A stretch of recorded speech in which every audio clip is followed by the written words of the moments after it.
chekalin. Ndị na-eje wedding na-eyi heel. Kedu bụ ndị ụwa gwa m na onye ọbụla na-eje wedding na-ekpo slippers ma yili heel.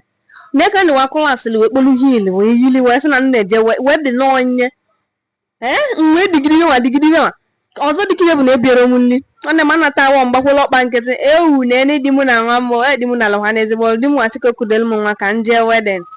Na ọkụ a na arụ m na nnọọ nwa wụbaduwo ntụ nwanne m ọkụ ahụ na-arụgbuo m. Ngwa nna luo m ụlọ na ezigbo agụ dị m na arụ na m eliri onye n'ebe njem. Vabue mu liva dili mu na emere mmeli vabue mu li ono vase mu na right ab mo no nne rice nne me kpowo mu ntuwo bu etecha ọkụ taa na wanyị na-ete ove gịnị ka anyị na-ete taa ni kakalin na aka ka nna akọwalụ nwa sị ka nsacha ite m na nọ sachasịa wee nwere aja wa saa ya sagbuo ya mma awe ọma anụ m na mmiri na nọ asa ya asagbuchie mma sachala anụ ya awe ya n'ime ite wara go na katawa anyị na-ete taa anyị ọvọ ọgbọnọ ọvọ ịnọ na ka anyị na-ete m ga-etinye wosi ụmụ anụmanụ ọkụ ewabụ anya ose na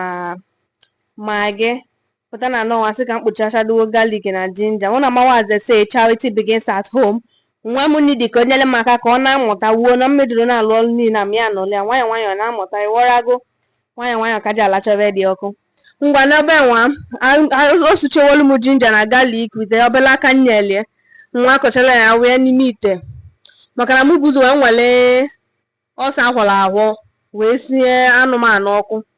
ngwa na azụ nje ete ọbịa ma wee sị ka m nwere azụ aka nje asacha ya asachagbuche mma ma metacha ọkpụ dị ana chọọ nwa ndị nna m na-emebe akali ya ete ọbịa mgbe ụfọdụ azụ ụdịle ọ dị ba nwele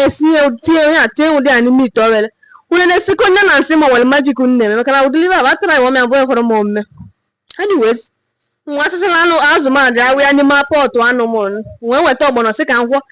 nwa kata ngwuo 200 n'ihu ọgbọnọ ma mụ nwere injin eji akwụ ọgbọnọ n'ụlọ ma nwa ya onye eziziri m ova anụ ọka m na-ahụ ọgbọnọ m na-akwụ ya na-akwụgbu ya mma na-akwụ ya selelem kwụọ ọnya kwụ ọtacha ebe niile dị n'arụ kwụọ nye ogili na amaghọ ka o ji adị kwụnye akara fish crayfish ọcha onye ere ọcha ngwa nọ maka mgbalị ọgbọnọ m nwee okpolo ọgbọnọ ahụ ya n'ime avele wee tie ya mmanụ wee buli wa bee n'ime ite chetakwa eyere ọmịa enwe ndị na-eye ọgbọnọ eye ka o nwere gbalie ka m tinyere ọgbọnọ a n'ime ite nhụchite ohu mee jeje sụrụ ọsọ oyibo mpụta na nọọsụ ka nnene ọgbọnọ bụ na ọgbọnọ agbaliche one na ome otochewụọ ọ dịwa ka ọ ji adị ngwa abịa bụ nsogbu gị na-abịa ibu tie nwanne m ọkụ rụrụ m ihe dị egwu akọrọ gị akọnala mmadụ nga na-ekọgbọrọ m abụọ dị ka m nwetara ịmalị the logic yes ịmalị ya nga na n'ọnwa esucha ụmụ ose oyibo m nsị ka mkpokọrọ ose m nkọchala ya awụ ya unu ma na ọgbọ na abụka akpa ya ka onwe ya akpa ya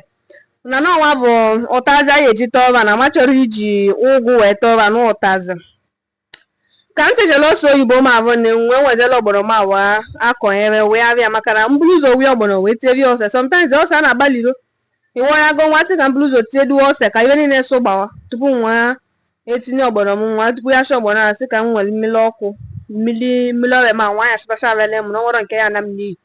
na ovu ike ọgbọrọ galala ọnụ ndị na-ele ahịa ọ ga-ekwu na-ele ovu ike ọgbọrọ na saịdị unu maka na mụ nwa na nwe ma aghọtara ọdụ mmụ na saịdị m ka ọ galala ọnụ ma ebe niile anyways ịwa aka m na-asacha ebe ya nachasịa anya kpam ka ọra nachasịa anya kpamkpam kọchala ya uwe anya odo mmanya na mmanya chasịwa ya nwa tọnụ obe ma obele tọnụ shia ọsụọwọ pụtọpụtọ ọba aka na-asị ebe ndị na-ele pụtọpụtọ n'ofe n'ọnwa nwa sị ka nne n'ọrịa ma nnu ka mmalị ma osokwa n'ihe na-eme nwe nene ya hafa iwe aka nne sị ka ncheki godie amara mọsọ mmụọ nne n'ọrịa nke ize mmeni dị ka nnenye nke ịbụọ ka m gwọta enelecha ome ọ bụrụ na o so n'ife na-eme nwa anwụ ya dọọ ọrịa m n'ala gbam nwere ite ọzọ